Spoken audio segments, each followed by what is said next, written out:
Монгол Улсын ерөнхий сайд занданчдаараа бүгд нарамдах Монгол Ард улсын болон Зөвд холбоод улсын Баатар Жүгдэр Дэмдийн гүр архичаа Вьетнамын агаарын цэргийн хүчний сөнөөгч онгоцны нисгэгч Азийн анхны сансрын нисгэгч Зөвд холбоод улс болон Вьетнамын ардын цэргийн Баатар Фам Том нарыг хүлээн авч уулзлаа.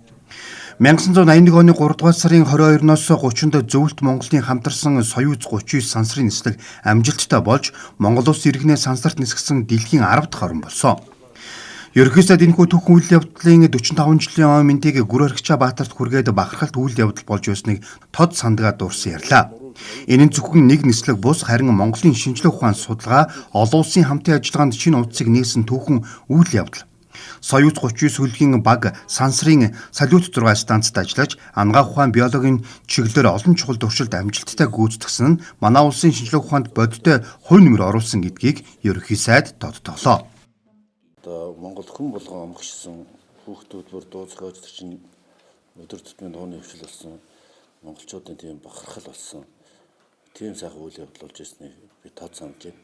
Тэгээд хоёрын сансрын Союз 39 тэр очиж салют 6 дээр хийдэг туршилт бол тухайн шинжлэх ухааны том туршилт том үйл ажиллагаа зөвхөн сансарт нисэх үйл явдал гэдэг бас Монгол улсын хувьд гэсэн шинжлэх ухааны Монгол улсын шинжлэх ухааны гэсэн том төвшил болсон гэж эрдэмтэн судлаач төсдөг. Бүгд нарамдах Монгол Ард улс болон Зөвлөлт холбоод улсын Баатар Жүгдэр Дэмдийн гүр архичаа Вьетнамын агаарын цэргийн хүчний сөнөөгч онгоцны нисгэгч Азийн анхны сансрын нисгэгч Зөвлөлт холбоод улс болон Вьетнамын ардын цэргийн Баатар Фам Том нар 1979 оноос Зөвлөлт холбоод улсын оддын хотгонд 2 жилийн турш хамтран бэлтгэл хийж тэр үеэсээ нөхөрлсөн найзууд.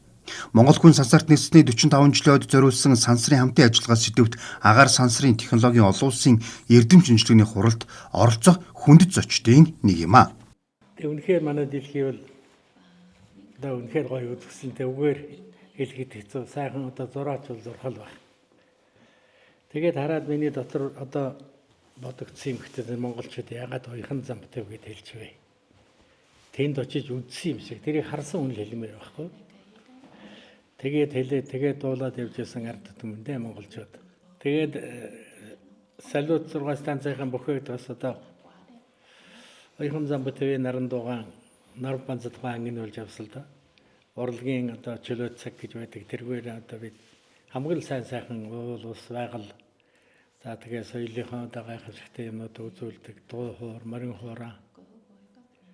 Тэр тусмаа нар банцад хоёрхан зам битвийн нарыг дуулаад хад бол цонхоор харахад үнэхээр л нэг сэтгэл хөдлөж Монгол хүн гэдгээрээ бахархаас аргагүй тийм сайхан байсан да тийм байдгийн блэ. Намайг хүндэтгэн хүлээн авч уулзаж байгаа Монгол улсын ерөнхий сайдад талархал илэрхийлье. Монгол хүн сансарт ниссэний 45 жилийн ойгоор би Монголд байгаадаа туйлын их баяртай байна. Манай сайхан эх орон тусгаар тогтноход Монголын ард түмнийг тусалж дэмжсэнийг Вьетнамчууд бид мартахгүй.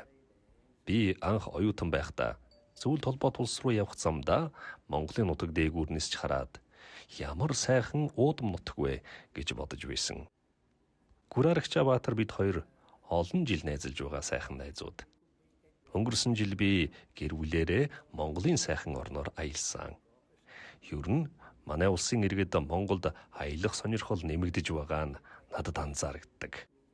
Ирэх бүр танай сайхан улсын цэцэглэн хөгжиж буйг хараад үнэхээр сайхан санагдаж байна.